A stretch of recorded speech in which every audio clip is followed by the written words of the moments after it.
ধরে নাও তুমি একটা অচেনা জায়গায় যেতে যেতে এক জায়গায় এসে দাঁড়ালে, যেখানে ডান পাশে একটা রাস্তা আর বাঁ পাশে একটা রাস্তা চলে গেছে। দুটো রাস্তাই তোমার অচেনা, আর তুমি জানো না যে কোন পাশের রাস্তাটায় গেলে তোমার সাথে কি হতে পারে বা তুমি কোথায় গিয়ে পৌঁছবে। একই রকমভাবে আমরা না আমাদের জীবনে যখন কোনো সিদ্ধান্ত নেই, ছোট ছোট সিদ্ধান্ত থেকে শুরু করে বড় বড়, যেমন প্রেম, চাকরি, পড়াশোনা, ব্যবসা ইত্যাদি, আমরা জানি না যে এই সিদ্ধান্ত নেওয়ার ফলে আমাদের সাথে কি হতে পারে বা আমাদের জীবন কোন দিকে যেতে পারে। কিন্তু একটা মানুষ এসব জানতো না, জানতো বললে ভুল হবে, সব কিছু দেখতে পেত। Hello and welcome to ST story. সালটা 2092 সাল। পৃথিবীতে মানুষ এখন আর মরণশীল নয়, অর্থাৎ কারো মৃত্যু হয় না। কেন? আর গোটা পৃথিবীতে একটাই মাত্র মানুষ আছে যার কিনা মৃত্যু হবে, এবং তার মৃত্যুর দিনও আগের থেকে সবাই জানে। দিনটা হচ্ছে 12ই ফেব্রুয়ারি। আর বিশেষ করে এই মুভির শেষটা, এই মুভিটা যেভাবে শেষ হয়েছে সেটা কল্পনার বাইরে, পুরোপুরি চমকে দিতে চলেছে। আজ পর্যন্ত আমার দেখা অন্যতম একটা জটিল মুভি, কিন্তু একটা সেরা কাহিনী নিয়ে SD story presents mister nobody. মুভির কাহিনী প্রচণ্ড জটিল এবং অনেক হিডেন মিনিং আছে। আমি এই মুভিটাকে একদম সহজে এক্সপ্লেন করেছি। তো মুভি শুরু হয়। মুভির শুরুতে দেখা যায় এই ডাক্তারটাকে। এই ডাক্তারের নাম ডক্টর ফেলডহেইম। একটা বৃদ্ধকে এসে প্রশ্ন করছে, আমাদের শেষবার যে কথা হয়েছিল তারপর থেকে কেমন চলছে সব কিছু। উত্তরে বৃদ্ধটা কোনো রকমে বলল, আমি কি আপনাকে চিনি? ডক্টর ফেলডহেইম বলল, হ্যাঁ, প্রতি সপ্তাহে তো আমাদের দেখা হয়। আমার নাম ডক্টর ফেলডহেইম। আপনি কে বলুন তো, মনে আছে? বৃদ্ধটা বলে, আমার নাম নোবডি, নেমো নোবডি। নিমো ডাক্তারকে বলে সে কোনো কিছুই মনে রাখতে পারে না, এমনকি ডক্টর ফেলডহেইম তাকে প্রথম কোন প্রশ্নটা করেছিল সে সেটাও মনে রাখতে পারে না। কাজে স্বাভাবিকভাবে বোঝা যায় যে নিমো তার ফেলে আসা জীবনের কোনো কথাই মনে করতে পারে না। কিছুক্ষণ পরে ডাক্তার নিমোকে তার বয়স জিজ্ঞেস করে, আপনার বয়স কত বলুন তো? নিমো তার আসল বয়স বলতে পারে না। সে বলে বসে, আমার বয়স 34 বছর। কিন্তু এই বৃদ্ধকে দেখে 34 বছরের তো কোনো রকমই মনে হয় না। এই বৃদ্ধ লোকটার নাম মিস্টার নেমো নোবডি। তার জন্ম হয় 9 ফেব্রুয়ারি 1975 সাল। আর বর্তমানে যে সময় চলছে সেটা হলো 2092 সাল। অতএব এই সময় তার বয়স হলো 118 বছর। এবং ইনি হলেন পৃথিবীর মধ্যে একমাত্র মরণশীল ব্যক্তি, অর্থাৎ যার মৃত্যু আছে। এবার মনে সংশয় জাগতে পারে যে পৃথিবীতে প্রতিটা জীবই মরণশীল, সবার মৃত্যু আছে।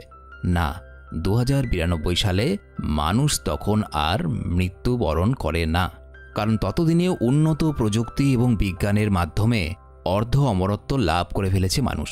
সোজা ভাষা বলতে গেলে আদি কোষ যেটা থেকে জীবনের সৃষ্টি হয়, সেই কোষটা যখন মারা যায় বা সেই কোষগুলো যখন নষ্ট হতে শুরু করে, তখনই মানুষের মৃত্যু চলে আসে। তো 2092 সালের বিজ্ঞানে শূকরের সাহায্যে শূকরের থেকে মানুষের কোষগুলোকে আবার নতুন করে গড়ে তোলার একটা টেকনোলজি আবিষ্কার হয়েছে। এবং এই জন্য মানুষের শরীর গঠনকারী কোষগুলো যেহেতু আর খারাপ হয় না বা নষ্ট হয় না বা মরে না, তাই মানুষেরও মৃত্যু নেই। যখন কোনো মানুষের মৃত্যু আসন্ন হয় যে কোনো কারণে, সেই সময় তার দেহের কোষগুলোকে শূকরের দেহের সতেজ কোষ দ্বারা বদলে দেওয়া হয় এবং সেই মানুষের মৃত্যু হয় না। তো নিমোর অতীতের কথা মনে নেই দেখে ডাক্তার ফেলডহেইম হিপনোসিস মানে সম্মোহনের দ্বারা তার ফেলে আসা অতীতের কথা তাকে মনে করানোর চেষ্টা করে। আস্তে আস্তে নিমোর অতীতের কথা একটু একটু করে মনে পড়তে থাকে। সে ফিরে যায় সেই সময় যখন ডক্টর ফেলডহেইমের সঙ্গে তার প্রথমবার দেখা হয়েছিল। নিমো অতীতে যেতে যেতে একটু বেশি অতীতে চলে যায়, অর্থাৎ তার জন্ম নেওয়ার আগের সময়।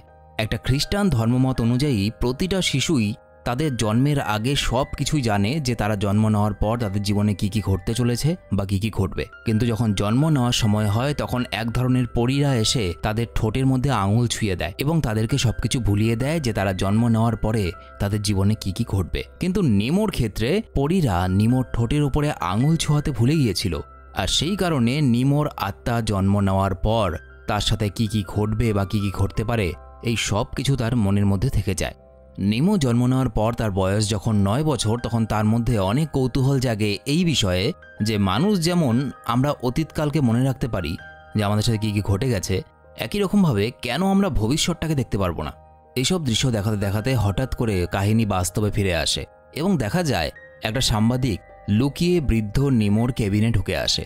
সেই সাংবাদিকের মনে অনেক কৌতূহল, অনেক প্রশ্ন যে অমরত্ব অর্জন করার আগে পৃথিবীতে মানুষের জীবন কেমন ছিল। কারণ 2092 সালের পৃথিবীতে তো মানুষ অমর হয়ে গেছে, সুতরাং আগে কীরকমভাবে মানুষ জীবনযাপন করতে পৃথিবীতে সেটা জানার প্রচণ্ড ইচ্ছে ছিল। সাংবাদিকটা তার অতীত সম্বন্ধে নানা প্রশ্ন জিজ্ঞেস করতে শুরু করে নিমোকে। আচ্ছা, আপনি কি আমায় বলতে পারবেন যে মানুষ যখন অমর ছিল না তখন পৃথিবীটা কেমন ছিল? নিমো তার উত্তরে আধ ভাঙা গলায় জানায়, আগে যেসব গাড়ি চলতো সেগুলো বাতাসকে দূষিত করত। এখন বাইরে যেসব গাড়ি দেখছি সব গাড়িগুলো তো আকাশে ওড়ে। আগে মাটিতে চলতো, আমরা সিগারেট খেতাম, মাংস খেতাম, আর আমরা যা ইচ্ছে তা করতে পারতাম। কিন্তু এখনকার সময়ের পৃথিবীতে এসব তো কিছুই সম্ভব নয়। সেই সময় অনেক কিছুই খারাপ ছিল, কিন্তু জীবন অত্যন্ত সুন্দর ছিল। কিন্তু একটা জিনিস মনে রেখো, জীবনে কোনো একটা সিদ্ধান্ত নিয়ে ফেললে সেটাকে কিন্তু আর পাল্টানো যায় না। আর আমরা আমাদের জীবনে যখন কোনো সিদ্ধান্ত নিতে যাই তখন আমাদের কাছে কিন্তু অনেকগুলো অপশন থাকে, আর আমরা বিভিন্ন অপশনের মধ্যে থেকে যেটা বেছে নিই সেই অনুযায়ী আমাদের সামনের জীবন চলতে থাকে। এই জন্য কোনো সিদ্ধান্ত নেওয়ার আগে মানুষকে ঠিক করে ভাবতে হয় কোনটা করা ঠিক হবে আর কোনটা করা ভুল। নিমোর মধ্যেই ক্ষমতাটা ছিল যে সে যদি কোনো সিদ্ধান্ত নিতে যায় তার জীবনে, তার ফলে তার জীবনে ভবিষ্যতে কী কী ঘটতে পারে সেগুলো সে দেখতে পেত। তো এরপর মুভিতে দেখা যায় 9 বছরের নিমো স্কুল থেকে ফেরার পথে তার মাকে একটা অচেনা লোকের সঙ্গে ঘনিষ্ঠ অবস্থায় দেখে ফেলে, এবং এই ঘটনা নিমোর বাবা জানতে পারে এবং দুজনের মধ্যে প্রচণ্ড অশান্তি হয় এবং তারা আলাদা থাকার সিদ্ধান্ত নেয়। ছোট্ট নিমোকে দেখা যায় তার মা বাবার সঙ্গে সে একটা স্টেশনে দাঁড়িয়ে আছে। তার মা তাকে বলছে তার সঙ্গে থাকতে এবং তার বাবা নিমোকে নিজের সাথে রাখতে চাইছে। এবং এই স্টেশনে দাঁড়িয়ে নিমোর কাছে দুটো অপশন, সে তার মায়ের সাথে যাবে না সে তার বাবার সাথে যাবে। সে কি সিদ্ধান্ত নেবে বা ডিসিশন নেবে এটা ভাবতে ভাবতে ট্রেন চলে আসে স্টেশনে। তার মা ট্রেনে উঠে পড়ে, ট্রেন ছেড়ে দেয়। নিমো প্রাণপণে ছুটতে শুরু করে সেই ট্রেনের পেছনে, কারণ ট্রেনের দরজা থেকে তার মা তাকে বারবার ডাকছিল, নিমো আমার সাথে এসো, আমার সাথে এসো। অন্যদিকে তার বাবা চিৎকার করতে থাকে পেছন দিক থেকে, নিমো যাস না বাবা, আমাকে ছেড়ে যাস না, আমার সাথে থেকে যা। আর এই জায়গাতে এই গল্পটা দুই ভাগে বিভক্ত হয়ে যায়। একদিকে দেখা যায় নিমো দৌড়তে দৌড়তে ট্রেনে উঠে পড়ে, অর্থাৎ সে তার মার সঙ্গে চলে যায়। আর অপরদিকে দেখা যায় নিমো তার বাবার ডাক উপেক্ষা করে চলে যেতে পারে না।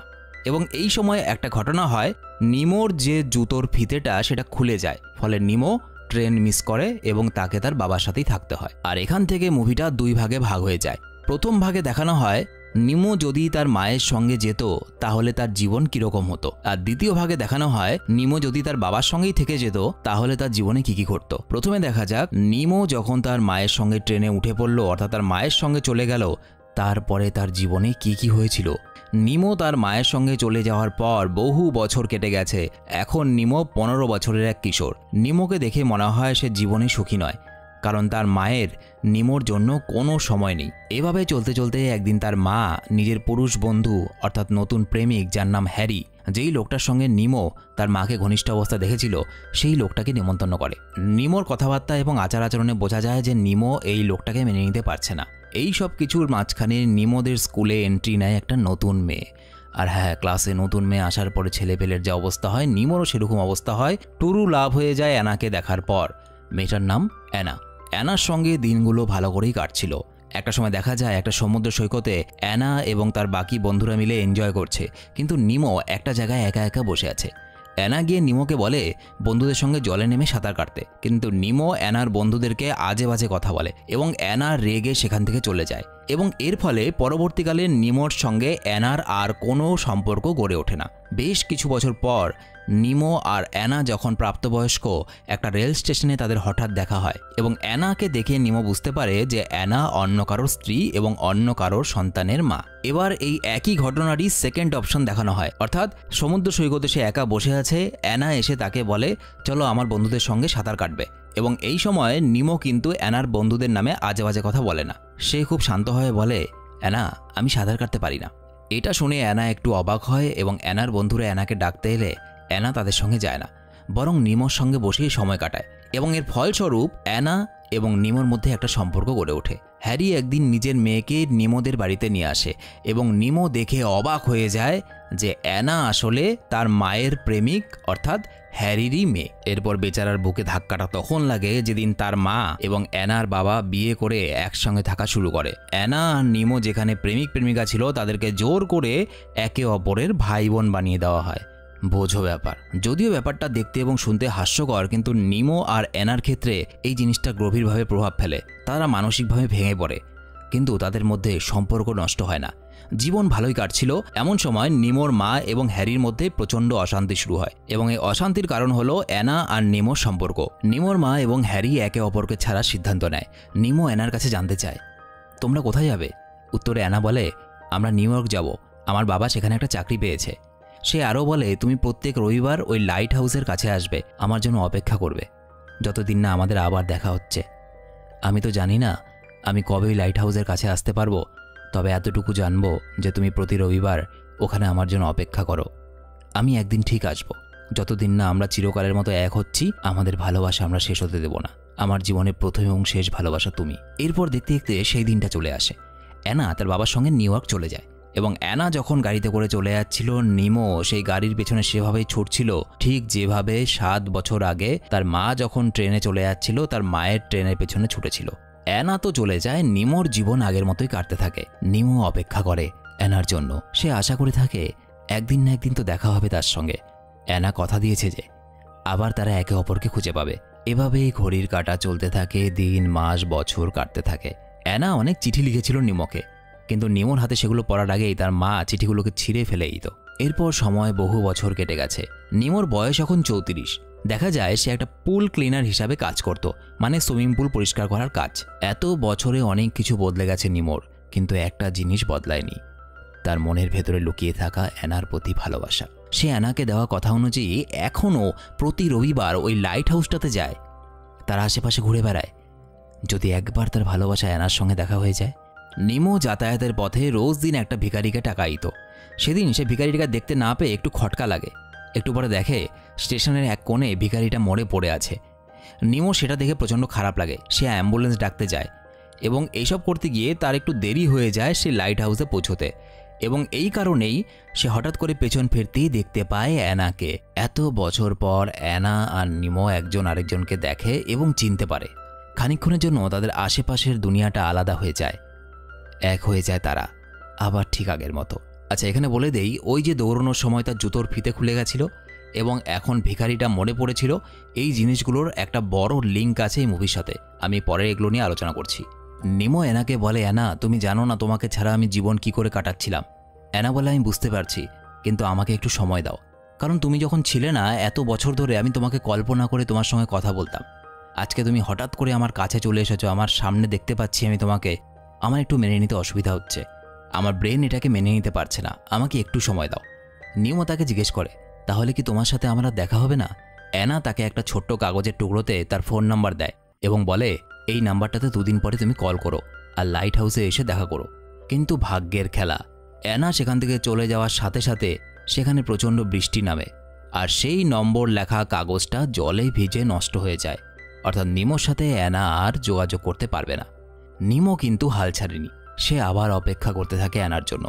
যে লাইট হাউসে অ্যানা আসবে বলেছিল সেই লাইট হাউসের পাশে পার্কে সে অ্যানার জন্য অপেক্ষা করত এবং ক্লান্ত হয়ে সেই পার্কের বেঞ্চেই ঘুমিয়ে পড়ত। এবং এইভাবেই নিমোর জীবন কাটতে থাকে। এবং এই মুভির ঠিক এই জায়গাটাতে অ্যানাকে নিয়ে নিমোর জীবনে আরেকটা অপশনও দেখানো হয়। আরেকটা অপশন অনুযায়ী নিমো আর অ্যানার দেখা হওয়ার পর অ্যানা নিমোর কাছ থেকে আর দূরে যায় না এবং তারা বিয়ে করে, তাদের 3টে সন্তান হয়, তারা সুখে শান্তিতে ঘর করছিল। নিমো এখানে একজন নিউজ অ্যাঙ্কার, মানে যারা খবর পড়ে। একদিন কাজের পর সে বাড়ি ফেরার আগে অ্যানাকে কল করে বলে, আজকে আমার ফিরতে একটু দেরি হবে। কিন্তু সেই দেরিটা অনেকটাই দেরি হয়ে যায়, কারণ নিমো বাড়ি ফেরার পথে খুব জোরে গাড়ি চালাচ্ছিল। হঠাৎ করে কোনো একটা পাখি উড়ে এসে তার গাড়ির সঙ্গে ধাক্কা লাগে এবং নিমো নিয়ন্ত্রণ হারিয়ে সেই গাড়িটা নিয়ে পাশের একটা ঝিলের মধ্যে গিয়ে পড়ে। অনেকটাই জল ছিল, খানিকক্ষণের মধ্যে জলে ডুবে মৃত্যু হয় নিমোর। তো যে অপশনগুলো বলা হলো সেই সব অপশনগুলো ছিল যদি নিমো তার মায়ের সঙ্গে যেত তাহলে। এবার দেখা যাক, নিমো যদি তার মায়ের সঙ্গে না গিয়ে তার বাবার সঙ্গেই থেকে যেত তাহলে তার জীবনটা কেমন হতো। মুভিতে দেখা যায় নিমো তার বাবার সঙ্গে ইংল্যান্ডে থাকে। নিমোর বাবাকে নিমোর মা ছেড়ে চলে যাওয়ার পর নিমোর বাবা মানসিকভাবে প্রচণ্ড ভেঙে পড়ে, এমনকি তার হাঁটা চলার ক্ষমতা পর্যন্ত সে হারিয়ে ফেলে। 15 বছরের নিমো স্কুলে ছোটোখাটো কাজ করে এবং বাকি সময়টা তার বাবাকে দেখাশোনা করে। তার বাবার এই ব্যাপারটা খুব খারাপ লাগে। সে নিমোকে বলে, তোমার বয়সী ছেলেপেলেরা বাইরে যায়, বন্ধুদের সঙ্গে সময় কাটায়, তুমি আমার কথা ভাবা ছাড়ো, আমার লাইফ তো যা গেছে গেছে, তুমি তোমার লাইফটা দেখো। নিমো বলে, আমি তোমাকে ছেড়ে কোথাও যাব না বাবা, আমি তোমার সাথেই থাকবো। এবং এই সময় নিমোর জীবনে পরিবর্তন আসে। তার দেখা হয় এলিস নামে একটা মেয়ের সঙ্গে। এলিস তার বয়ফ্রেন্ডের সঙ্গে ঝগড়া করে সেখানে আসে এবং নিমোকে বলে, নিমো চলো যাওয়া যাক এখান থেকে। প্রথম দেখাতেই নিমোর ভালো লেগে যায় এলিসকে এবং এলিসের কাছে নিমো জানতে পারে যে এলিসের ইচ্ছে হলো এলিসের মৃত্যুর পর তার যে অস্থি ভস্ম থাকবে সেগুলো যাতে মঙ্গল গ্রহের মাটিতে ছড়িয়ে দেওয়া হয়। মেয়েটার চিন্তাভাবনার লেভেল দেখো, এটা একটা কথা, মঙ্গল গ্রহে চিতাভস্ম ছড়াবে। তো যাই হোক, নিমো একদিন এলিসের বাড়িতে যায় এবং এলিস তাকে বলে, আমি আমার এক্স বয়ফ্রেন্ড স্টিফানোকে এখনও ভালোবাসি, সুতরাং অন্য কাউকে আমার পক্ষে ভালোবাসা সম্ভব নয়। এই কথা শুনে নিমোর মন ভেঙে যায়। সে প্রচণ্ড রেগে গিয়ে প্রচণ্ড স্পিডে বাইক চালাতে থাকে এবং রাস্তায় পড়ে থাকা একটা পাতার মধ্যে তার বাইকটা স্লিপ খেয়ে গিয়ে তার অ্যাক্সিডেন্ট হয়। জ্ঞান ফিরে আসার পর সে বুঝতে পারে সে হাসপাতালে বেডে শুয়ে আছে এবং নড়াচড়ার ক্ষমতা হারিয়ে ফেলেছে, অর্থাৎ সেও প্যারালাইজড হয়ে গেছে। এবং এই সময় একই ঘটনার দ্বিতীয় অপশন দেখানো হয়, অর্থাৎ নিমো একইভাবে এলিসের বাড়িতে যায়। এলিস তাকে বলে, আমি স্টিফানোকে ভালোবাসি, সুতরাং অন্য কাউকে ভালোবাসা আমার পক্ষে সম্ভব নয়। কিন্তু এবার এলিসকে সে সম্পূর্ণ কথা বলতেই দেয় না। এলিসকে সে চুপ করিয়ে কাছে টেনে নেয় এবং বলে, তুমি আমাকে ভরসা করতে পারো, আমি তোমার বিশ্বাস কখনো ভাঙব না, কারণ আমি তোমাকে ভালোবাসি। এবং এইভাবে এলিসের সঙ্গে তার একটা সম্পর্ক তৈরি হয় এবং বেশ কয়েক বছর পর তারা বিয়েও করে। এরপর মুভিতে দেখানো হয় যে বিয়ের পরে নিমোর জীবনের রাস্তা আরও দুটো ভাগে ভাগ হয়ে গেছে। প্রথমে দেখা যায় বিয়ের দিন তারা বিয়ে করে বাড়ি ফেরার পথে একটা বিস্ফোরণে এলিস মারা যায়। এলিসের মৃত্যুর পর নিমো এলিসের শেষ ইচ্ছে অনুযায়ী মঙ্গল গ্রহে চলে যায়, কারণ ততদিনে বিজ্ঞান এতটা উন্নত হয়ে গেছে মঙ্গল গ্রহে যাতায়াত করা তেমন একটা কঠিন কাজ ছিল না। একটা স্পেসশিপে করে সে মঙ্গল গ্রহে যায় এলিসের অস্থি ভস্ম নিয়ে এবং মঙ্গলের মাটিতে ছড়িয়ে দেয়। এবং মঙ্গল গ্রহ থেকে ফেরার পথে সেই স্পেসশিপে অ্যানার সঙ্গে তার দেখা হয়। যদিও অ্যানা এখানে নিমোর পরিচিত কেউ ছিল না, একজন অপরিচিত মানুষ ছিল। তারা টুকটাক কথা বলতে শুরু করে এবং এই সময় সেই স্পেসশিপটা নষ্ট হয়ে যায় এবং সেখানে একটা বড় বিস্ফোরণ হয়, তারা সেখানে মারা যায়। এবং আরেকটা অপশনে দেখানো হয় নিমো এলিস মারা যাওয়ার পর একজন সাধারণ মানুষের মতোই তার স্মৃতি নিয়ে বেঁচেছিল এবং একজন নিউজ অ্যাঙ্কার হিসাবে কাজও করত। একদিন নিমোর বন্ধু পিটার একটা গাড়ি অ্যাক্সিডেন্টে মারা যায় এবং পিটারের শেষ কাজে গিয়ে নিমো দেখে যে অ্যানা এখানে পিটারের স্ত্রী, তাদের দুটো সন্তানও আছে।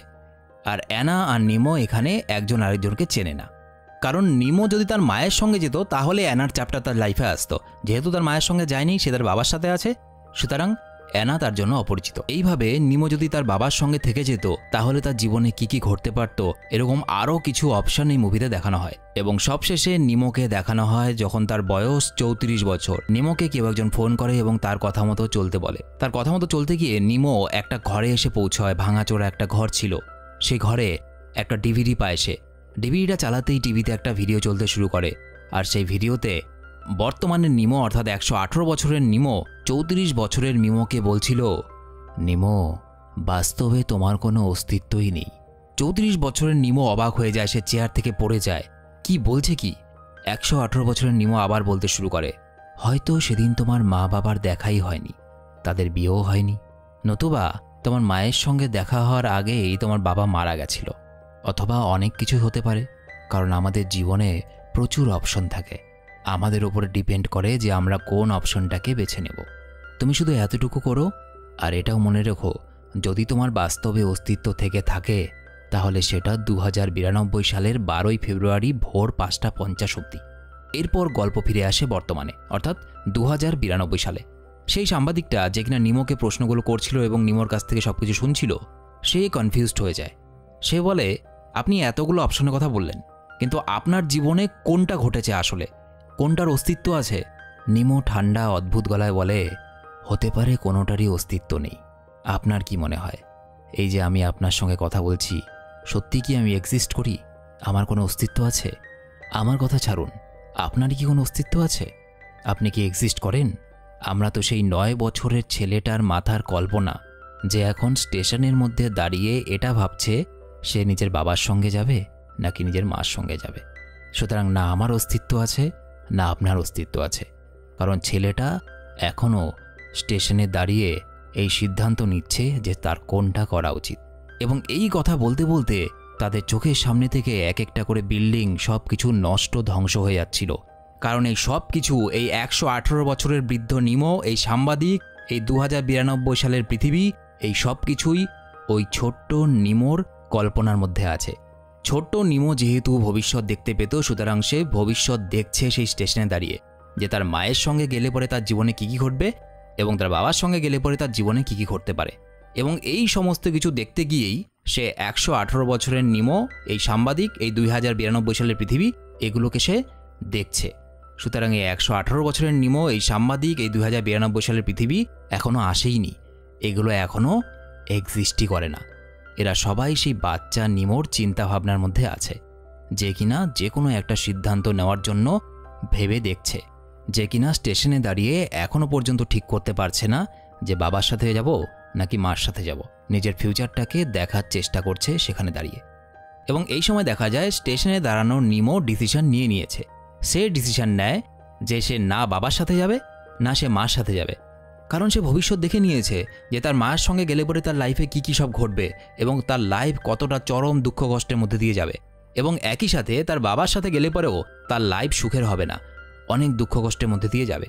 সুতরাং ছোট্ট নিমো ঠিক করে সে নিজের রাস্তায় হাঁটবে এবং নিমো সেখান থেকে প্রাণপণে ছুট লাগায়, সে নিজের রাস্তায় যায়। এবং তারপরে দেখা যায় নিমো ঠিক ডিসিশন নিয়েছিল। একদিন পার্কে অ্যানার সঙ্গে নিমোর দেখা হয়ে যায় এবং তাদের মিল হয়ে যায় এবং সম্ভবত তারা সম্পূর্ণ জীবন একসাথে খুব সুখে শান্তিতে কাটিয়েছে। এবং এইভাবে জীবন কাটাতে কাটাতে 118 বছর বয়স হয়ে যায় নিমোর। এবং দেখা যায় 9 বছর বয়সে সে যখন স্টেশনে দাঁড়িয়ে তার জীবনের সম্ভাব্য অপশানগুলোকে অর্থাৎ ভবিষ্যৎকে নিজের চোখে দেখেছিল, সেই সময় সে যে বৃদ্ধটাকে দেখেছিল সে এখন একই রকম দেখতে। এবং 12 তারিখ 5:50 বাজার সাথে সাথে বৃদ্ধ নিমোর মৃত্যু হয়। এবং মৃত্যুর আগে নিমোর মুখে লাস্ট কথা ছিল এটা, অ্যানা, আজকে আমার জীবনের সবচেয়ে সুন্দর দিন। এবং নিমোর মৃত্যুর পর দেখা যায় একটা মহাজাগতিক ঘটনা। আমরা জানি সময় সবসময় সামনের দিকে এগিয়ে চলে, কিন্তু একটা সময় পরে গিয়ে দেখা যায় ঘড়ির কাঁটা থেমে যায় এবং সময় পেছনের দিকে দৌড়তে শুরু করে। এবং এর পেছনে একটা থিওরি আছে। আমি একটু রিসার্চ করেছিলাম এবং দেখলাম এই সম্বন্ধে বিজ্ঞানীরা বিভিন্ন ধরনের থিওরি দিয়েছে। যেমন যখন আমাদের বিশ্ব ব্রহ্মাণ্ড সৃষ্টি হয় অর্থাৎ বিগ ব্যাং যেটাকে বলা হয়, সেই সময় থেকে ব্রহ্মাণ্ড একটু একটু করে ছড়িয়ে পড়ছে এবং সময় তার নির্দিষ্ট গতিতে চলছে। কিন্তু একটা সময় পর এরকম হবে বলে বিজ্ঞানীরা আশা করেন, যেই সময় ব্রহ্মাণ্ড ছড়িয়ে থাকা অবস্থা থেকে আবার ধীরে ধীরে সংকুচিত হতে শুরু করবে, অর্থাৎ আস্তে আস্তে একটা বিন্দুতে এসে বিলীন হয়ে যাবে। এবং ব্রহ্মাণ্ড যখন ছড়িয়ে থাকা অবস্থা থেকে আস্তে আস্তে চেপে আসতে শুরু করবে, সংকুচিত হতে শুরু করবে, তখন সময় পেছনের দিকে দৌড়ানো শুরু করবে। এবং এই সময় অর্থাৎ 2092 সালটা ছিল এমন একটা সময় যখন বিগ ব্যাং রিভার্স হয়, অর্থাৎ পুরো বিশ্ব ব্রহ্মাণ্ড আস্তে আস্তে উল্টো দিকে যাওয়া শুরু করে, সংকুচিত হওয়া শুরু করে। ঘড়ি কাঁটাকে দেখা যায় পেছনের দিকে দৌড়চ্ছে। এবং যেই নিমোর একটু আগে মৃত্যু হয়েছে সেই নিমো হঠাৎ করে বেঁচে ওঠে, কারণ সময় পেছনের দিকে দৌড়ানো শুরু করেছে। এই বৃদ্ধ নিমো আস্তে আস্তে 118 বছর থেকে 100 বছর, ধীরে ধীরে দেখতে দেখতে 80 বছর, 60 বছর, 40, 30 করতে করতে একদম জন্ম অবধি যাবে। আর শুধুমাত্র নিমো নয়, পৃথিবীর সমস্ত কিছুর ক্ষেত্রে একই জিনিস ঘটতে চলেছে, অর্থাৎ সময় পেছন দিকে হাঁটতে শুরু করেছে। এবার আসি এই মুভির কতগুলো ঘটনায়, যেই ঘটনাগুলো পরিষ্কারভাবে বুঝিয়ে দেয় বাটারফ্লাই এফেক্টকে। বাটারফ্লাই এফেক্ট কাকে বলে? কোনো একটা সামান্য জিনিসের জন্য কারো লাইফে যদি একটা বড় পরিবর্তন চলে আসে, সেটাকে বাটারফ্লাই এফেক্ট বলা হয়। যেমন ধরে নাও তুমি প্রচণ্ড তাড়াহুড়োর মধ্যে গাড়ি ধরতে যাচ্ছিলে, হঠাৎ করে একটা লোকের সঙ্গে ধাক্কা লাগলো, একটা অপরিচিত লোক, তুমি পড়ে গেলে এবং পড়ে যাওয়াতে তোমার দেরি হয়ে গেল। তুমি বাস স্ট্যান্ডে গিয়ে দেখলে সে গাড়িটা ছেড়ে চলে গেছে, কিন্তু কিছুক্ষণ পর জানতে পারলে ওই গাড়িটা অ্যাক্সিডেন্ট করেছে এবং সব মানুষ মারা গেছে। অর্থাৎ ওই একটা অচেনা লোকের একটা ছোট্ট ধাক্কা তোমাকে তোমার জীবনের একটা অন্য পথে এনে দাঁড় করালো, যেখানে তুমি এখনও জীবিত আছো। যদি সেদিন সেই ছোট্ট ধাক্কাটা না লাগতো তাহলে হয়তো তুমি মরে যেতে। ওই যে ধাক্কাটা লাগাতে তোমার জীবন একটা অন্য দিকে যাওয়া শুরু করলো, অর্থাৎ তুমি মরলে না, এটাকেই বলা হয় বাটারফ্লাই এফেক্ট, খুব সহজে বলতে গেলে।